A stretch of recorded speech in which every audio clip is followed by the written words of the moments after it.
Hey, everybody, welcome back to the conversations that we have in this room.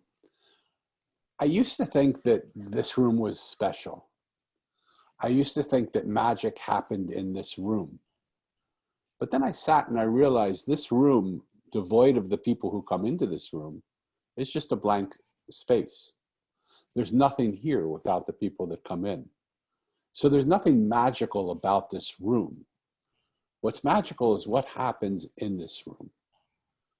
And every day I meet with 5, 10, 12 strangers a day that sit in this room with me for an hour at a time each. And I can't tell you how enriching this has been for me. And I can't tell you what a beautiful experience people have had. I don't have to because they're all recorded. You can hear them for yourself and watch them for yourself if you choose to. But the magic of this room is, I think it comes by my intention. And my intention when I invite someone that I've never met before into this room, and the only intention I have is to love and accept them, to listen to them and hear them, to acknowledge and validate that what they're saying is what they're saying, and to share their message with the world. Somehow what happens in this room is everything people are not falls away, and everything they are just emerges. And oftentimes people see themselves for the first time in this room themselves because they've been carrying this armor and this protection around with them for so long that they don't even know who they are without it. And they suddenly see themselves, and people have cried, people have laughed, people have been bored, people have been all sorts of things. And all of it's great because what happens is what happens. I want to just highlight my sponsor for a minute because it's so appropriate that they're my sponsor, and I want to thank them for being my sponsor. My sponsor is the book over my left shoulder, which is the Mosaic. And the publishers of the book sponsor the show. It's a book that I wrote. And it's so relevant to what's happening because it's a story about a boy who loses his parents 2 years apart on the same day. And when he asks the adults, where did his parents go? They tell him they're in a place called heaven. So he sets out in search of that place called heaven. But to make a long story that's already long a little bit shorter, the people he meets are not the people he thinks he's going to meet. And when he realizes that who he sees these people to be are not at all who they are after he spends time listening to them tell their stories, in every single case he sees when he hears their story that they're not what he thought they were. He wonders what in the world is true. And what does he actually see when he looks in the world? Does he see anything the way it is? Or does he see everything the way he is? And when he slides himself to the left for a minute to see the world without his perversion of his own view of it, suddenly he looks to his right and he sees a monk unzipping the sky and inviting him to walk into a parallel reality where he meets the wise one, who is the arranger of all the mosaic pieces of the world. And he has an experience there. If that story intrigues you a little bit, my sponsor would love for you to get the book. It's available through Amazon. And we've now fulfilled the obligation to my sponsor. But it's particularly interesting because the people that I bring in this room, their first impressions of them are never really who they are. So I invite you now to look past the first impression that you have of anybody in this room, but that you also have of Andrea Albright as she comes into this room. Andrea, welcome to the conversation. It's a pleasure to have you here. How are you today?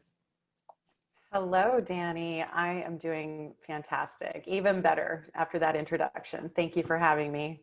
You are so welcome. What, if you don't mind, about that introduction made you feel even better? Because I feel you're feeling fantastic. But what made you feel even better by that? Well, I love being reminded of the journey that we all are on to discover parts of ourselves that are hidden, but always there waiting to be revealed when the time is right or when the journey has unfolded. And it's always a just an inspirational reminder that each one of us has those gifts inside of us to be revealed. I love that. Do you mind if we jump right in? Let's do it. Okay, I love that. What about you has remained hidden that you would love to come out from? Wow. Well, I've written many books. This is my 26th book. Wow. So there isn't a lot that I haven't already exposed and talked about.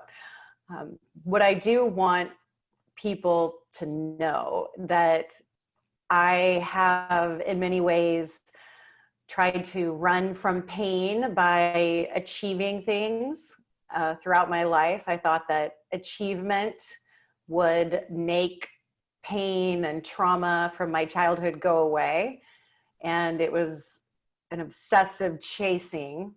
And now I'm in a place where I'm ready to let go of any expectations or results. And I'm creating from my place of joy, from my place of my soul's expression.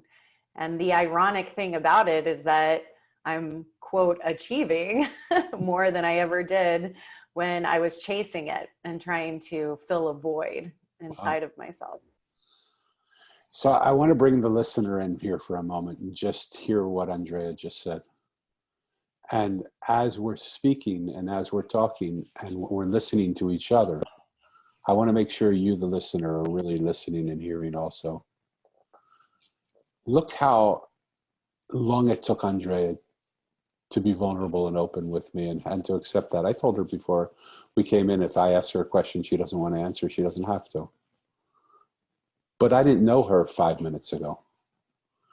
And look at how beautiful she is to just answer with such vulnerability and honesty around the place in her life that has been powerfully important for her, and how the transition from that place to this place she's at and what that's done for her.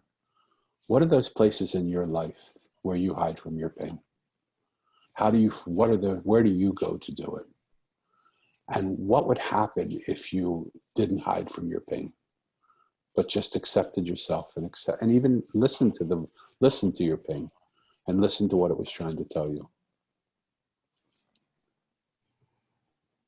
Okay, let's come back.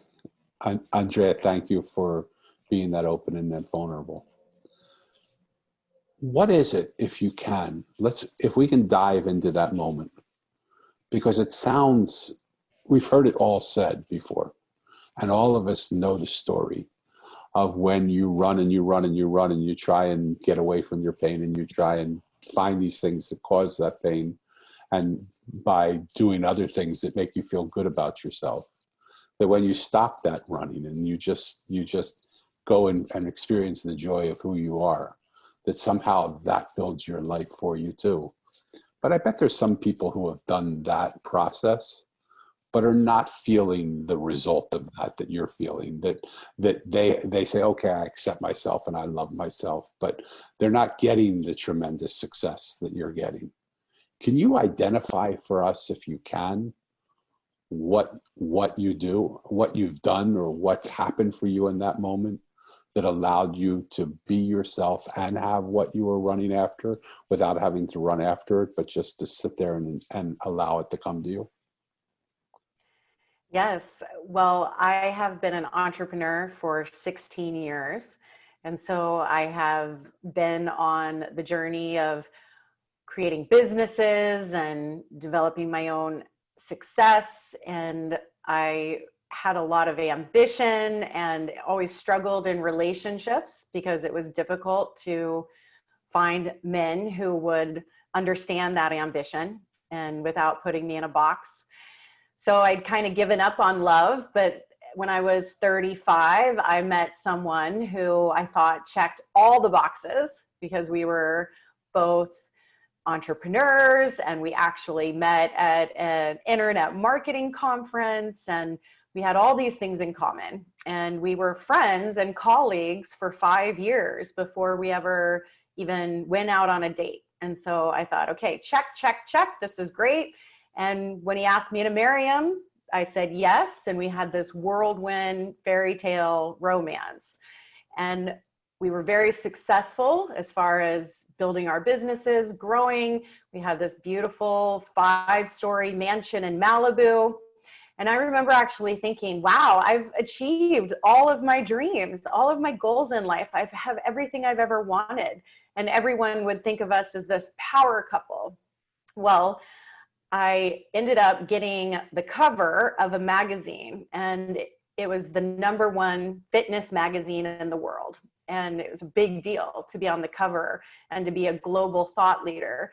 And what I did not realize was that my husband didn't want me to be a brighter star than he did. Yeah. And he was threatened by my success. And here I was at the top of my quote unquote achievements. And then he ended up having an affair with my bridesmaid, and he left me. Wow. And so the result of that, you know, going from like the highest high of everything I'd ever wanted to complete collapse, everything collapsed around me. I lost the mansion, I lost the prestige, I lost the multi-million-dollar businesses. And most of all, I lost trust with myself. I actually began to question, who am I to have chosen this is my husband and this is my best friend? And I was so confused about who to trust and who was real. I ended up going back and living with my mom, and she has a spare bedroom where she keeps a bunk bed for my young nephews. And I went and I slept in that bunk bed for a year. And there were days where I didn't want to get out of bed. I was so depressed, and I was so confused about my life and how did I get here and how had I made those choices. And it was only from the question of, what is this about? How can I heal? And the answer came, you have to serve more. You have to give more. You have to help others. And it was that shift in my thinking that actually healed my heart. And it came from, I need to serve more. I'm not done. I'm not done as an entrepreneur, and I'm not done as a service. And I really treat that divorce as a death. And I'm very fortunate now that that identity died, because now I am creating from a place of humility and alignment with service to others. Wow. So there's a lot in there. Thank you for so much for sharing that. And there's a lot to unpack.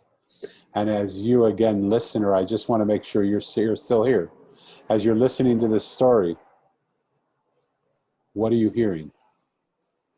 And we're going to dive into it, because I want to just clear up some of the edges around it for me as well. It's so interesting now to see a powerful woman, and to be a man who is, I'm a man, right? I may not be out there shoveling and working construction, but I'm a man who knows how to hold the space for a woman to be a woman. And more, what I realize is there aren't that many men around that know how to hold that space and aren't threatened by that space. Tell me what it feels like to have your success be the reason why someone else leaves you. Wow. You are going to make me cry. Yeah. You know, there comes a point where you have to make a decision of, am I going to stay true to myself, or am I going to dim my light, my brilliance, whatever talent it may be, in order to appease another person and keep them in their paradigm of safety. And I believe that not just women, but men and women are faced with that choice every day. And so I thought that I had chosen a man who I didn't have to make that choice around. And if you were to ask him, he would have said, "Oh, I can handle it and I can do it." You know, he said he was in. We were partners. But when the spotlight shone too brightly and he found himself not as the star as he had been for most of our relationship, I think his insecurities really came out, and he had to find somewhere and someone else to feel validated. And it really took me a while to uncover this and discover what was this about, because when he cheated on me, it was like, what's wrong with me? Why am I unlovable? Yeah. And I was at the peak of my physical perfection. I mean, I was on the cover of the fitness magazine. It was like, if I'm not lovable at this state, like there's no way anyone is ever going to love me. There's something wrong with me. I'm broken. And that was that soul quest of what is really here. And the more I understood the psychology and the more people who I talked to, it turns out it had nothing to do with me. It was him. And it was his insecurity that was seeking validation by running to another woman. And, with the woman, she had her own reasons for competing with me. And I had a choice to make. And I said, okay, I'm either never going to trust another woman as long as I live, because, here's my best friend, my sister, or I'm going to invest everything I can in making sure women never fight over a man again. Mm-hmm. And that if women can own their value and that they can build a life on their terms without having to have anyone take care of them, then I hope that the competition between women will be eradicated. And so that's the choice that I've made. And we are faced with those choices every day. Yeah. I hear so much in your voice. I hear the triumph and I still hear the pain, to be honest. And I want to thank you for not hiding either one of those. What's the biggest thing that you saw in the pain that you went through? If you were to listen to that pain, what did it actually say to you? Like, sure, you were at the peak of your bodily performance, but and I'm not saying there was something wrong with you, and I love that you realized there was nothing wrong with you. Because I don't think there's anything wrong with anybody. I don't think there was anything wrong with them either, right? I just think that there was something that wasn't being heard. And I believe, can I share a story with you really quickly? Yes, please.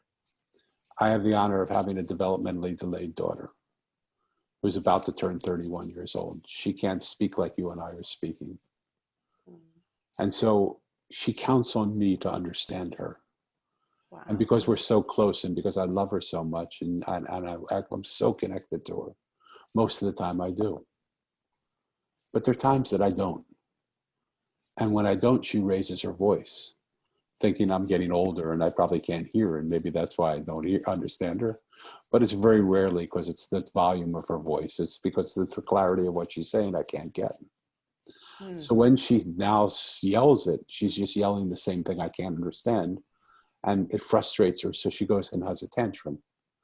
And when she has a tantrum and she doesn't get heard, then she runs and attacks me. She'll try and rip my shirt or bite me or do something because she's so frustrated. And I seem like a sensitive guy who seems like he hears a bunch and tries to figure things out. But for 15 years, I couldn't figure this out. And it happened 3, 4, 5, 10 times a day sometimes. Thank God, not every day, but enough days that it made pretty much every black hair in my head turn white. Oh. Finally, she was running at me in the midst of her rage one day.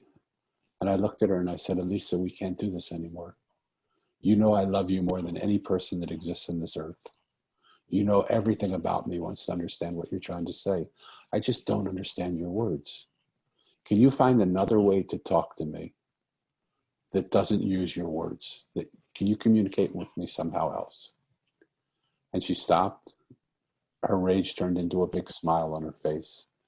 And she said, I am Daddy in perfect English. And I said, what in the hell do you mean you are daddy? Pardon my language. What, like, how are you doing that? Why is it taking me 15 years to get this answer from you?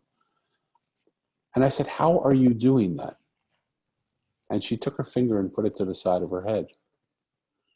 And what I understood from that was that she was telepathically putting thoughts into my head because I couldn't understand her words. She was smart enough to put them into my mind without words. And I had Oh my heard God. her. I had heard what she was saying. But because she couldn't speak, I sometimes didn't think she was intelligent enough to have those thoughts. But she was intelligent enough to have those thoughts. She just had something going on with her voice. Do you know, Andrea, from the moment I heard her, from the moment that happened, she never yelled again, she never tantrumed, and she never attacked. Had that been the end of the story, I would have been thrilled. But what I did is I then took that out to every place that I've ever worked with people. I took it to families that I was working with. I took it to businesses that I was working with. I took it to boardrooms and CEOs and people that were working in those companies. I took it into government.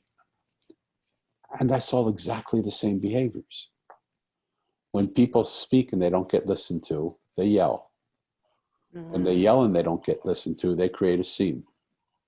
When they create a scene and they don't get listened to, they destroy something.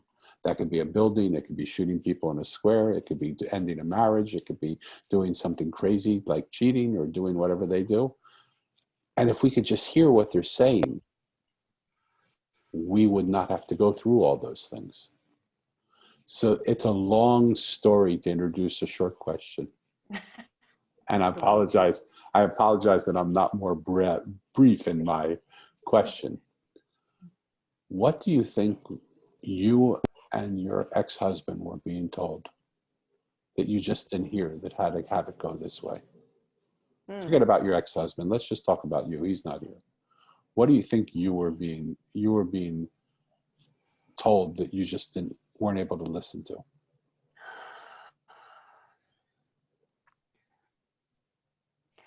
Well, I know I was working very hard. I was very busy. My time was highly scheduled between the businesses and the team and the house. And then there were my workouts, and every meal was having to be measured. And I mean, it's a whole business in itself to achieve that kind of physical, whatever we want to call it. It's called a peak in Yeah, totally. bodybuilding. Yeah.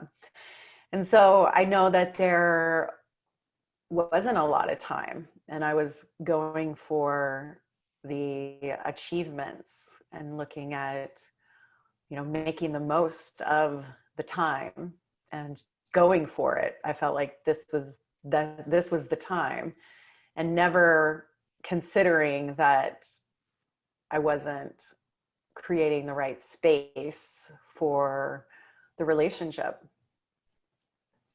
So first of all, thank you. What an honest, so looking at it now for all the women who want to show up and really jump into their life with both feet, that have that same exact feeling of, like, I've got to give this my all. This is my opportunity. And I know what that peak performance is like. When I was at Hay House, we published a book with Flex Wheeler, who was supposed to be Mr. Universe, Yeah. and he took it too lightly and lost to Ronnie Coleman. But I know the energy.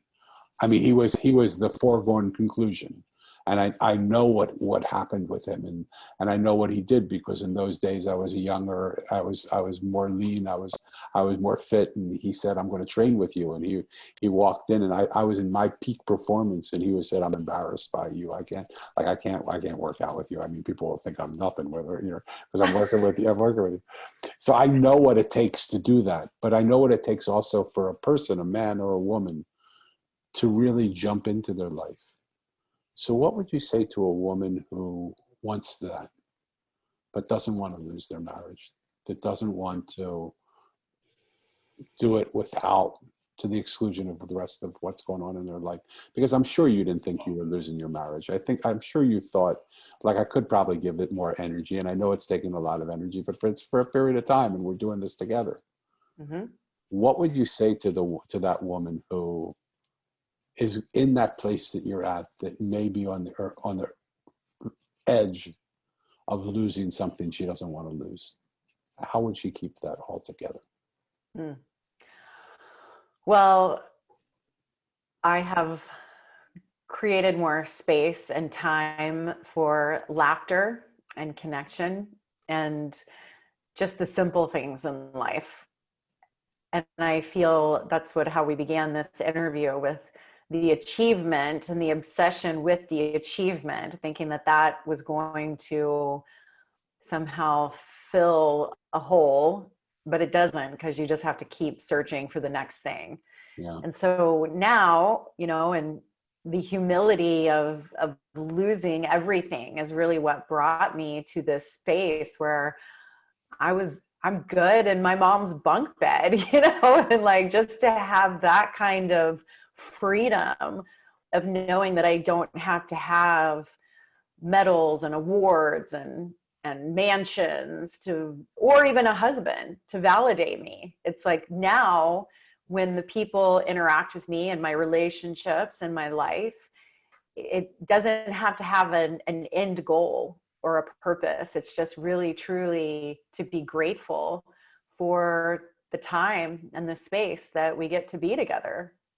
Love that. So this is such a juicy topic, and I just, if it's okay, I want to stay here with you because I love how honest you are. Love it. Let's do it. There are so many people that go through life, and in the midst of their journey to find what it is they're looking for, they get hit with painful situations. And so often those painful situations, they're not once or twice. If they were once or twice, we would be strong enough to just, okay, so that's what happens. But they come and they find us at our most vulnerable place. And because of that, we sort of tend, most of us, and this is, again, a long question to just get your thoughts on.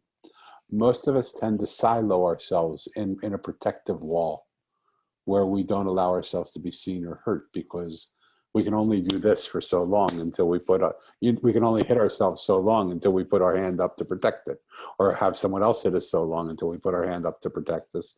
And look how close my hand is to my face. So the silo that I build, or that we build around ourselves, is like 2 millimeters from our body. And that silo protects us, but it also isolates us and keeps us lonely. How did you bring that silo down? Or have you? Yes. This experience really took away every belief that I had was going to make me whole. And, I had the fantasy since I was a child that when I was married and my husband and I were going to be happily ever after, like, I bought into all of that, which is why I waited so long and why I was so invested in the marriage and the partnership, and believing that I had finally achieved that and found that.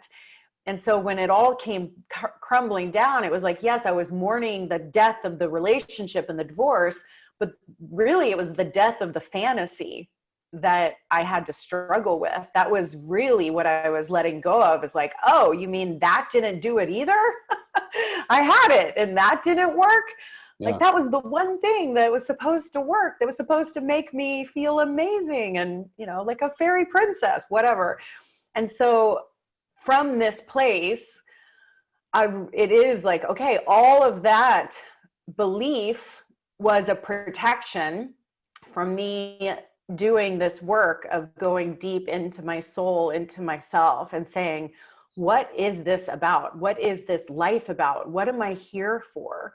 What can I create that feeds me, serves me, while I am able to give my greatest gifts?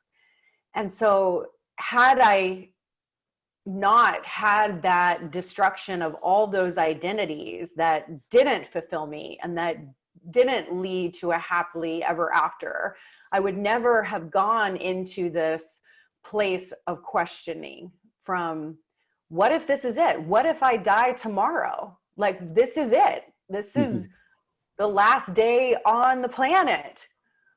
And so now the question that I ask myself is, if this was the last day, did I fulfill it? Did I give my all? Did I give everything I could? And it has raised a whole nother standard of inquisition, because I'm no longer looking at what society says I should do or have or be. I'm creating from my own self-expression and my own sense of purpose, which gives me complete freedom Yeah. because I have no one to prove or measure myself against. Yeah. And this is what I meant by the way that people are interacting and coming to me. It's like it's a magnetic, because people can feel that it's aligned with a place of abundance and truth that nothing and no one and no circumstance can ever take away. Love that. How old is your website? And more appropriately, how old are the videos that you made on your website? Which one? I don't know. I normally don't go, and because I normally like to not know anything about a person, Oh, but the yes. person before you had to reschedule. So I thought, okay, I'll take a moment. I'll just take a look on your website. So you went to AndreaAlbright.com? Yes, maybe. Yes, probably. Yeah. Okay. And you probably saw some YouTube videos up there Yes. that are from like 2007. Okay. All right. So I want to tell you and again, I want to tell you this in the kindest way. And I want to tell you this for the listeners that are listening. Because everything about Mo's story and the mosaic of seeing a person a certain way and making a sort of story about them, and then talking to them and listening to their story and seeing that the story that you made up about them wasn't at all true. I want to tell you the first impression I had from your videos is you were talking about how important it was to be authentic, that I didn't feel your authenticity in those videos. And when I talk to you now, I feel such authenticity, and I'm so happy to have this moment to see you like you are now. And I want to just thank you for whatever you've gone through, that it's allowed you to show up like this, which is really who you talked about being in those videos, but I didn't see. Now that maybe is my judgment. Maybe you were there all the time. But this person is certainly not that person. And I have a sense you know that because you said, oh, you saw those videos from 207. Do you understand what I'm talking about? Yes, thank you. And I'm laughing on the inside because I'm currently updating all of my videos. And so it's great that you're seeing those from back in the day when I first started creating videos and sharing my message with people. And so it's really very, I'm laughing because it's ironic because it's like the small window of opportunity that you would probably even see those videos. Oh, really? So Okay. Well, I just, it makes me so happy for people to see their own growth in the process. Like I look back at some of the things that I've done, and I just marvel because I'm so happy now to be the person that I am now. Yes. You know, And that's one thing, like I started creating content on the internet in 2006. And so there's a lot of information and videos out there about my journey. And it's wonderful to have that, we talk about the journey, right? yes, totally. Like Totally. I actually have documented across the internet. So Yeah, I love that. And what a good thing to use is you speak to people to show the transition of who you were and who you are and how that happens, so I love it. But I'm so happy because it proves to me the validity of taking the time to have conversation, because who you think people are is not at all who they are. And I love that. So thank you again for showing up this way. What makes you happy now? Well, what makes me happy is learning. I'm constantly reading, growing, seminars, mentors, courses, just the pursuit of knowledge, and which ultimately leads to awakening. It's just so pleasurable to continue to expand my small perception of reality. And so really I'm that's what makes me most happy, is the constant growth when you invest in yourself and your education and knowledge and skills. You know, I see it as an investment because it exponentially multiplies as the years go on. And I just love it. And the books that are being written today, it's an amazing time to be alive. You know, I think about the access we have to humans and knowledge that has been passed down for eons, that used to be protected, or you had to be deemed special or worthy even to get access. And now if you're just open and curious, it finds you, which I think is it's just an amazing time to be alive. When you're open and you're a seeker, it's endlessly fascinating. Every day I'm just blown away by the magnificence of the universe. There are teachings in India from thousands and thousands of years ago that say when the student is ready, the teacher will come. And I could never imagine that they could conceive that that it could come in such an easy way as it comes now, through like what you're speaking about, through the internet. Exactly. Let's talk a little bit about Visionary Boss, your book, because I promised your PR agent we would do that. Is what we're talking about now what's in that book? It is. It was the impetus for me to go deep into my soul and realize, what am I truly here to create? And the book is my first book on entrepreneurship.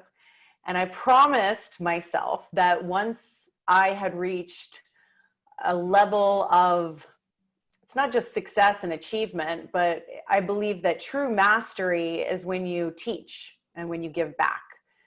And so here I am saying, look, if you're a visionary, you have a gift, and it's not like, oh, you're crazy, you're just special.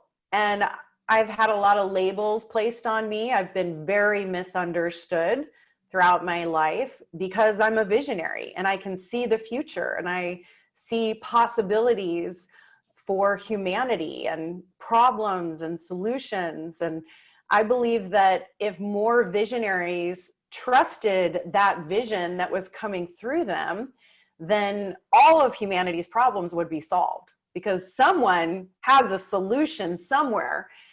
And entrepreneurs start their businesses with the vision. That's actually the impetus to begin the entrepreneurial journey.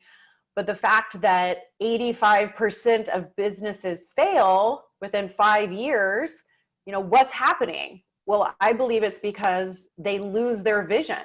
They become so bogged down with the day-to-day running of the business that they lose that vision, which evoked the reason for starting the business.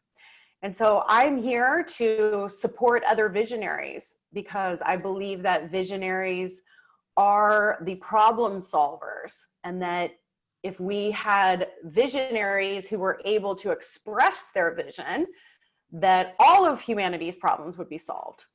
And so this book is about how to create your business and be the boss of your life, be the boss of yourself, so that you can be a leader for others by connecting and holding true to the vision that's coming through you. I love that. And if people are listening who have experienced that, if you've had a vision that has propelled you to go forward and you're starting to lose that vision because you're getting caught in the day-to-day, all of Andrea's contact and information is going to be in the show notes. I want you to just go there, and I want you to go get that book, and I want you to go read it, because when we lose our vision, we lose our purpose. And when we lose our purpose, we lose our ability to connect with another human being. Because the Mosaics taught me there's 4 connections that you have to make. You have to connect to yourself. Because if you have that silo around yourself, you're not seeing yourself. So you have to find a way to get beneath that silo and around that silo and bring that silo down, so you can actually get to and experience yourself and hear what yourself is saying to yourself. Once you experience yourself, you have to connect to source, because there's something greater that's guiding you through all of this. And what you think is a tragedy is a tragedy. It's the moment of death for you in that situation. But every death brings a rebirth. And in that rebirth, what are you being born to do now? So source is guiding that process for you. And if you just connect to that, you'll find your way through that connection. But then you have to connect to your purpose, because once you see that there's something bigger in the world that's creating all this, you have to know what your place is in this world. That's where visionaries have their vision. That's where your purpose is. And so if you feel that purpose, when you work in that purpose, that's when Margaret Mead talks about the group of people, those kind people that tear down their walls through kindness. Because when I no longer hit myself, I don't need to have a wall to protect myself from myself. So my kindness brings down that wall. So through kindness and vulnerability, when you realize there's a source that's bigger than you, that's helping you, and you're vulnerable and you let that source in, and then you know your purpose. When people are kind and vulnerable and know their purpose and they come together, Margaret Mead said, those are the people that change the civilization forever. And it takes just a small group of them. It doesn't take a lot of people. If you look throughout time, small groups of people have changed the courses of humanity. Another long introduction to a short question. When you look at the world around you today, and it's a wonderful world, it is, but there's some tragic things that are going on. We're in the midst right now of a pandemic. We're in the midst of a civil rights movement. We're in the midst of a Me Too movement. We're watching some of the greatest organizations we've had crumbling because of leadership and the way things are going. We're watching major, I just read, that hotels, like the Lux Hotel in Beverly Hills is closing forever. And the Hilton in Times Square, iconic hotel, is closing forever. They're not just closing for a little while because they can no longer afford to pay their mortgages. And they believe it's just the tip of the iceberg in the hospitality industry, that things are crumbling. A lot of the things that we believe in are crumbling. One of the things that I also think is crumbling is this idea of a verticality of relationships, where we are teaching others how to be because they don't know how to be, where we are self-help people or helping people to help themselves, where we are leaders leading people into a place. I believe that whole thing is crumbling a little bit. And when I look at a mosaic, one of the beautiful things I love about the image, not only the story, is that it's a horizontal relationship. None of the pieces are teaching anybody else. It's just in the sheer practice of coming together. Just by doing this, by coming together and sharing with each other, we become better and stronger and bigger than we are on our own. Not because we're being taught something or learning something, just by the sheer nature of us being together, we're more than we were before. And that the world is, I believe, is ready for a mosaic model to develop, where it isn't our teaching each other that's important.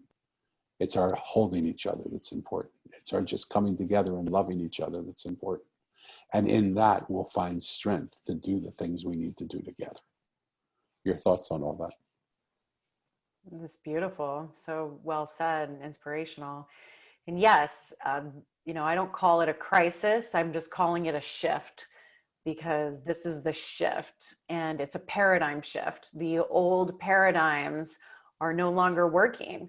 And this is where the visionaries are more needed than ever, because we have the ability to see through the chaos and the confusion and the fear in order to really look at where is humanity going and what is the light and the beacon that we can light for others to not follow us, but for them to find their own way. And that's what true leadership is about. It is about igniting the spark inside others, for them to find that centered self-reliance and centered self-strength. And I see that this disruption, this shift, this is the time for innovation. If you look back on all of our recorded history, it was during times of crisis where the greatest innovations emerged. And so we are now being called as visionaries to share our vision, to step up, to say now is how we move forward, because thought leadership is needed more than ever. We are starving for leadership. All of this unrest is really about leadership. And I want to empower leaders to first lead themselves, because you can never lead anyone until you are leading yourself and until you are finding that inner knowingness and inner connection to your truth. And then from there, we are lighting the world, one candle lighting another. The first candle doesn't dim or lose its light. We're just sharing the light, where everyone is awakening to the light that is within them. And so it goes into your Mosaic paradigm, and that metaphor is that we are being called for humanity to light our inner knowing and our inner truth.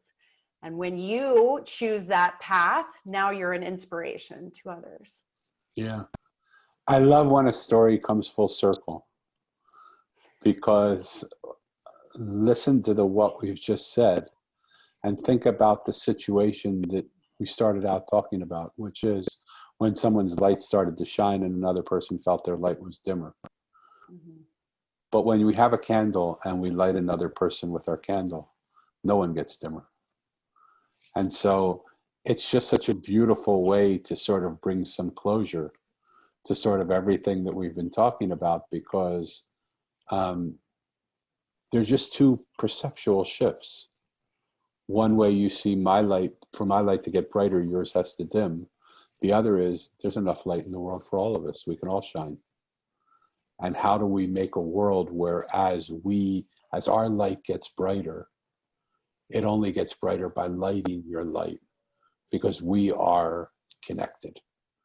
And then our light is brighter than any light we have individually. And that, I believe, is the world we want to live in the relationships we have, in the businesses we run, in the businesses that we work for, in the communities that we feel a part of. We feel a part of those communities that light us up, where the culture is such that as one prospers, we all prosper. As the business grows, we grow. And as our relationship grows, as our husband or wife grows, we grow. Or as our same-sex partner, I don't care how we want to call it, right? But as the people around us grow, we all grow, because our lights are brighter. So I love where this has come. Andrea, you've shared a lot, and I want to thank you for sharing a lot. But if you had 2 minutes now and could talk to a world that was really open to listening to you, what would you want to say to them? I want to say that our gifts are unique and special to each one of us, and that our responsibility is to really align with what's your truth, what's coming through you. And there's a lot of people who talk about, being on the cutting edge and on the edge of even innovation. And I say, I don't know about you, but I've always reached an edge and then realized, well, there's more to go. There's always more. And so whatever you've achieved or not achieved, or whatever job you had or business you ran, it's like, this is the new edge. And I say it's the next edge. And may you always continue to go to the next edge. Because as long as you keep seeking and searching for that next edge, then you will be giving your greatest gifts. And may you never reach your final edge. I love that. I was speaking to someone in this same room who said something very similar. I love the way you said it. He said the goal of our edge is that it should always be growing. Excellent. Yes. And because what happens is that thing that takes us to our edge is innovation. But all too often we start to get comfortable at that place that was once our edge. And that is the death of innovation. Yes. And so unless we are, as Andrea said, pushing our edge or seeing the edge behind that or growing our edge, however you want to call it, we want to stay innovative, because as soon as we settle into status quo, we settle into status quo. Yeah. And that comfort may feel good for a little while, but it isn't possibly why we're here. Maybe some people are here to be comfortable, and I don't want to negate that or make that wrong. But if you are here to innovate, to be the innovative version of your own self, to never be comfortable where you are by always being comfortable in growing the edge, then growing the edge. And that's what I think a visionary that Andrea is talking about is. A visionary boss is the one that will continue to grow that edge. Am I correct in saying that? Absolutely. And when you just said, if you get comfortable with the status quo, what happens when the status quo completely annihilates, as what we have experienced, right? Yeah. The status quo is gone. Yeah. And so if you have that connection to your truth, to always going, well, the next edge, you will never have this fear paradigm come in and take you away from your place of center and your place of strength. And so being a next edge visionary is the greatest sense of peace, because you're not going to be caught up in any of I say it's an illusion of safety. The true safety is within you. I love it. Folks, go out and get that book. Folks, get in touch with Andrea. It's so time for us to not run from our vision, but to live our vision. Our visions have come to us for a reason. They didn't come to us to die in the closet. And I know it can be scary. And I know it can be hard. But the beauty of the Mosaic is to let you know that you're not alone in doing this. We're all here with you. Join together, come together, live together. I want to just invite you to see the world through my eyes for one moment. Because I told Andrea when she came in that I wasn't necessarily sure what I was going to come up against, because I saw some things that I saw on old videos that she made. And so I want to tell you what a pleasure it is to actually see the person you are now. And I'm so happy that I took the time to get to know you and to ask you to tell me about yourself, because the person that's sitting in front of me is such a beautiful, beautiful human being. And I'm so honored to know you. And I want to thank you for showing up as vulnerable and real as you did. And I'm sure those people who are listening felt it too. For the listeners who listen to the show, if you like this show, tell your friends about it.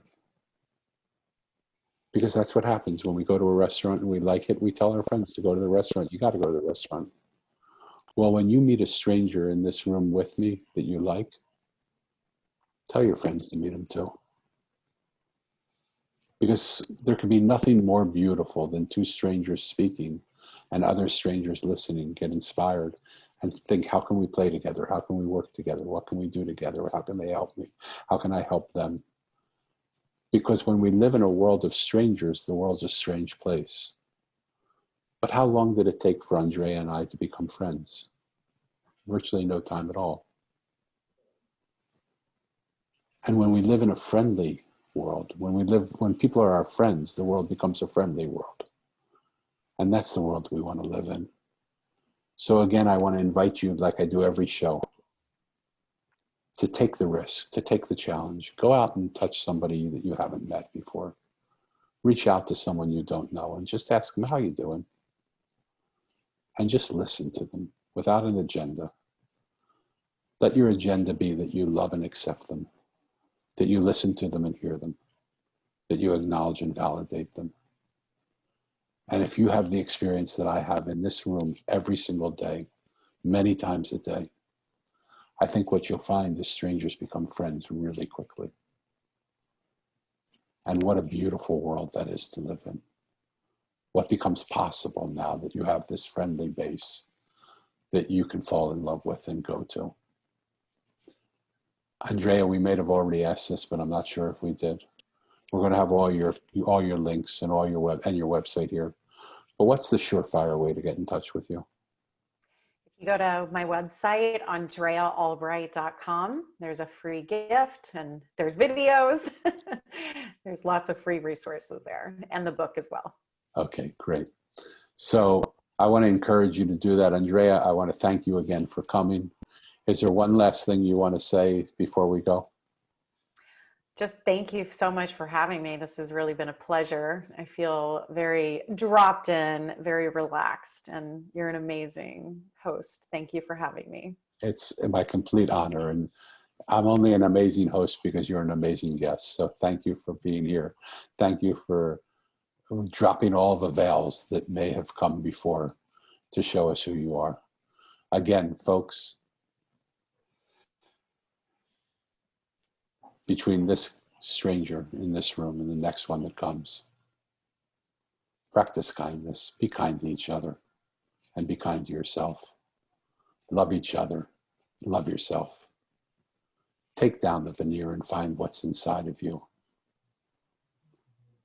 And if you have a vision, become the boss of that vision and allow that vision to take hold. Until the next stranger comes, big love to all of you. Thank you again for being here. And stay connected. Ciao.